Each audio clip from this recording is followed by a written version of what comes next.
की जय। बस इतनी खुशी। भगवान कुंभ भगवान की। वाह, अब पता लगा, भगवान को पता लग गया कि आज मेरे अनन्य जो भक्त हैं वे आए हुए हैं, लगना चाहिए। कोई आया है तो लगना चाहिए। तो नंदालय में, ब्रजमंडल में, नंद बाबा के आंगन में समस्त ब्रजवासी आ रहे हैं, गोप गोपिकाएं आ रहे हैं। हे पांडुरंग वृक्ष जी महाराज, देखो गोपियों की दशा को देखो, गोपियों की दशा को देखो। गोपियां आज सज धज कर आई हैं। गोप्या समवेष्ट मणिकुंडल निष्कंठा चित्रांबरा पति शिखा च्युतमाल्यवर्षा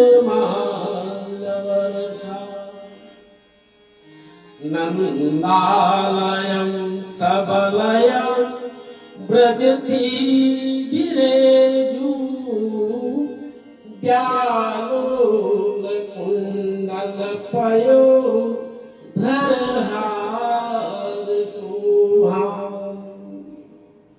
जो भंडार में जो पड़ा हुआ है गोपिकाओं के जो वस्त्र और आभूषण, सुंदर सुंदर वस्त्र और आभूषण पहने, जो कभी नहीं पहना, शादी पार्टी में नहीं पहना, वो आज पहना, सुंदर पहना। गोप्या समिष्ट मणि कुंडल निष्कंठा, मणिया गले में मणि पहने, सुंदर कुंडल पहने और अब मार्ग पर चल रही है।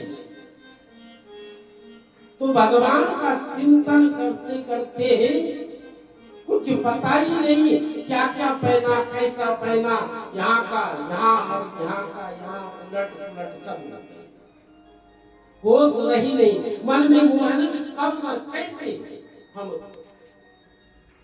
नंद के लाला का दर्शन करें। उलट पलट सब श्रृंगार किया, पर जो भी था बड़ा अच्छा था। नंदालय में जाकर क्या दशा हो गई, क्या दिशा हो गई।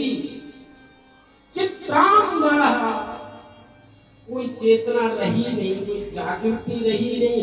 जैसे ही नंद के छोरा का दर्शन पागल बना दिया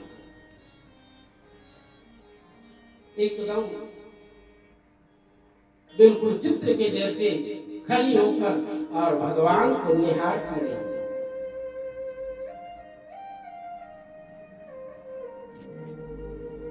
भगवान का दर्शन करते हुए इन्होंने बड़ा आनंद लिया, जीवन सफल हो गया। और यह दिव्य उत्सव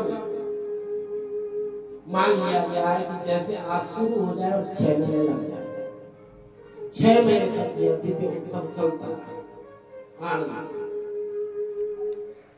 एकाएक नंद बाबा को ध्यान आया, अरे मैं तो अपने उत्सव में लाला की खुशी में यहाँ पर व्यस्त हूँ, मुझे तो वार्षिक कर देना है। क्या करना है? वार्षिक कर, टैक्स देना है। तो आज नंद बाबा ने गोपाल गोकुल रक्षाया निरूप्या मथुरां गता नंद कंसस्य वार्षिक्यं करं दातु उर्ध्वः। हे ब्रह्मपुत्र जी महाराज, एक ध्यान आया नंद बाबा को और कंस के कर को देने के लिए, टैक्स को देने के लिए मथुरायां गता। लेकिन पूर्व में गोकुल वासियों को कहा, गोपाल गोकुल रक्षाया। गोप गोपियों को कहा, ये लाला मेरा ही नहीं है, ये लाला तुम्हारा भी है। इस लाला की हर प्रकार से रक्षा करना, इसका कोई अनिष्ट न होने पाए। इस प्रकार से सबको आज्ञा देते हुए नंद बाबा मथुरा के लिए, इधर मथुरापति कंस को जैसे पता लगा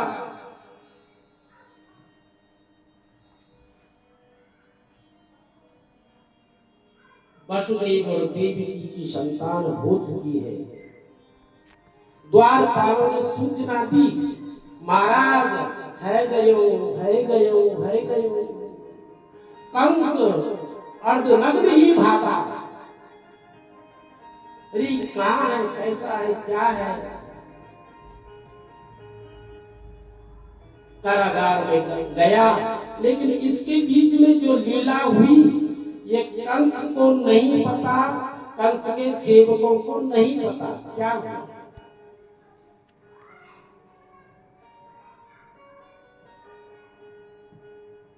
कंस ने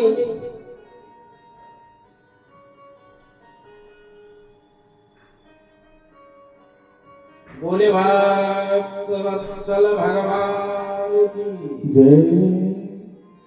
जैसे कि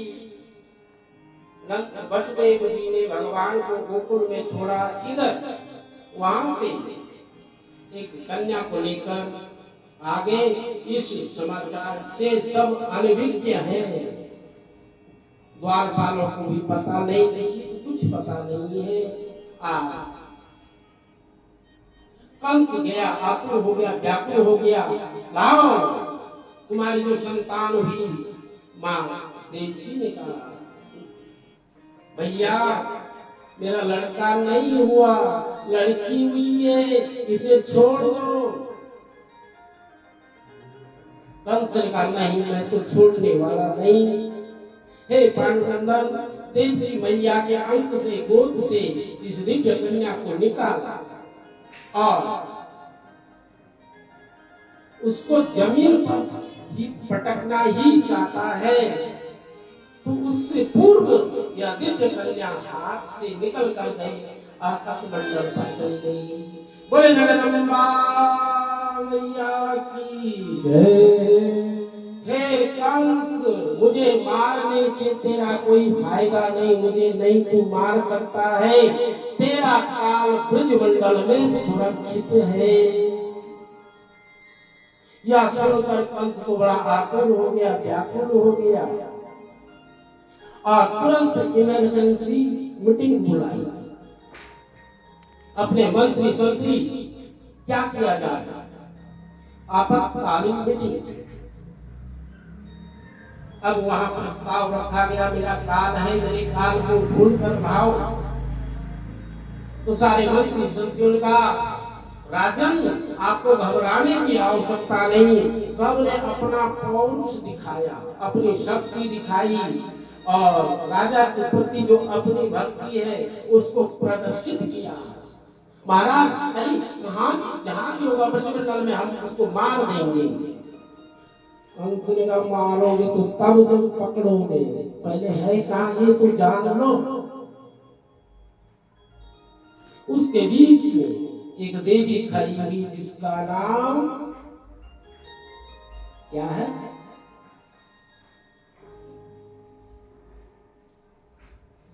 पूतना। पूतः पवित्रा नास्ति तनः सा पूतना। पूतः पवित्रा तनः शरीरा मनः अपवित्रः सा पूतना। जिसका मन अपवित्र है, तन अपवित्र है, वाणी अपवित्र है, सब कुछ अपवित्र है, भाव अपवित्र है, विचार अपवित्र है। इस पूतना ने कहा, मैं आपके काल को मारूंगा।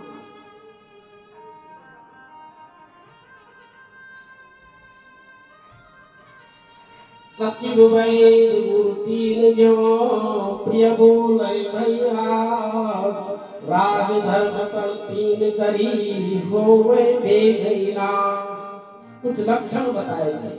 अगर सचिव यानी मंत्री मीठा बोलने लग गया, प्रिय बोलने लग गया, वैद यानी डॉक्टर भी प्रिय बोलने लग गया, वैद प्रिय बोलने लग गया कि ये मेरी दवाई भी खाना और बाकी जो मन करे वो भी खाना, तो बीमारी ठीक नहीं हो सकती।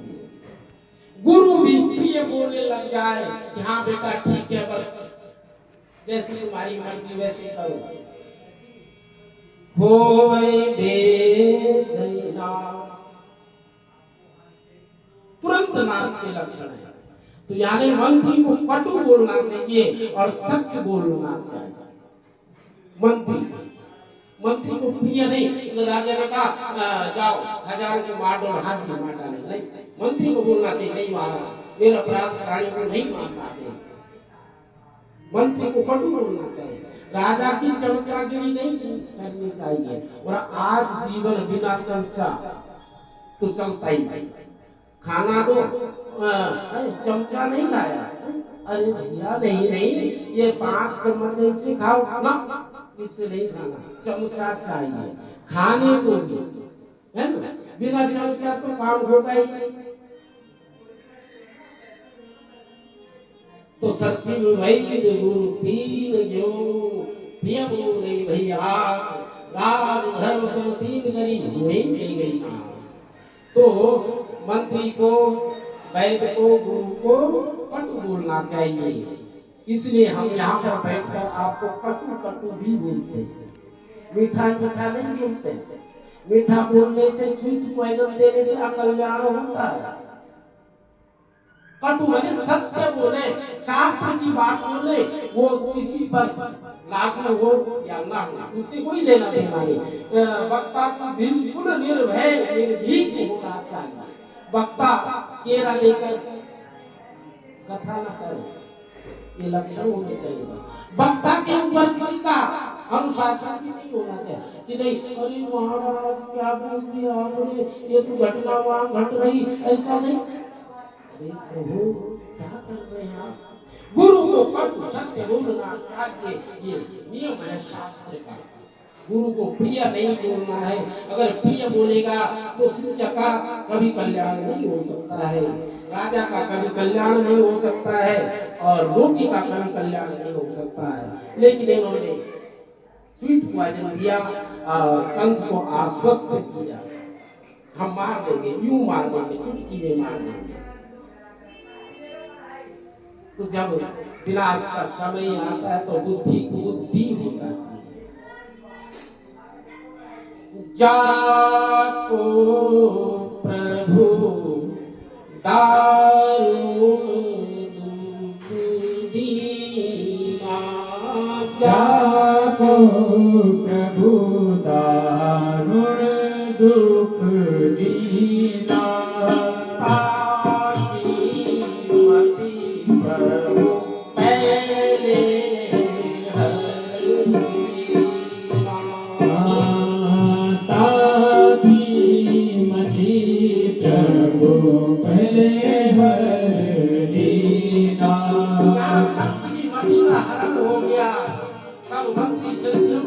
मति का हरण हो गया। अब सब अपना अपना प्रयास करने लगे। पूतना चली, कंस ने आदेश दे दिया, कंसेना